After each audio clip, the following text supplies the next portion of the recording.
Okay, so I see a lot of what I think are false narratives about women's empowerment and feminism and the like floating around on social media these days. And I try to call them out whenever I can. Like, for instance, recently I spent some time calling out this whole divine feminine lean into your softness movement.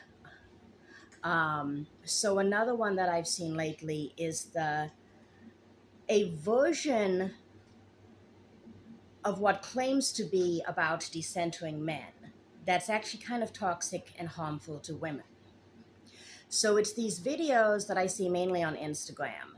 And it'll be this girl in like this tight fitting, low cut outfit with all the makeup and the hair and the long nails and stuff. And they'll be like, before decentering men. And then the next video is basically like a glow down.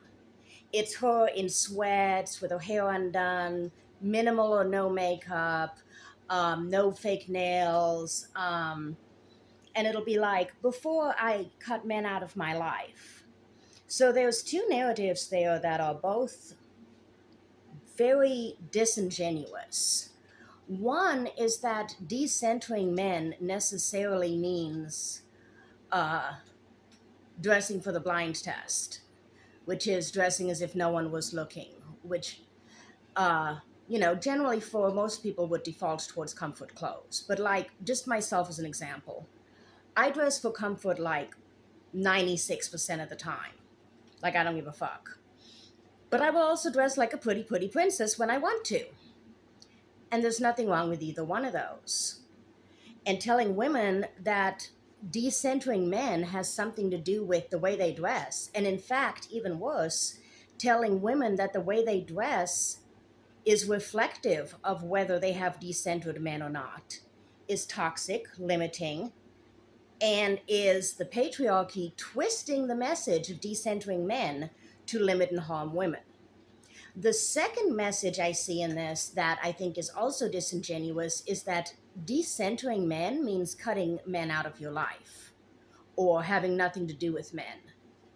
That's not true, at least not for everyone. For some women it is, and I respect those choices. It has to do with their experience. But for, I think, a lot of women, myself included, decentering men doesn't necessarily mean cutting them out of their life. Now, I am single by choice, but actually I have male friends. There are men who are evolved, who are good people trying to do the good things that I very much respect and care for. But decentering men doesn't mean cutting them out of your life. It means not running your life according to their preferences and expectations anymore, whether they be toxic or wholesome men. It means stepping out of a set of expectations, not cutting people out of your life that belong to a certain gender. That's not the same thing. So I just wanted to delve into my perspective on that new trend really quickly, because I see a lot of these things, especially on Instagram, that on the surface seem feminist or they seem to be empowering women, but they're actually telling women what they can and can't do and who they should or should not be. And that brings us full circle to patriarchal control and misogyny.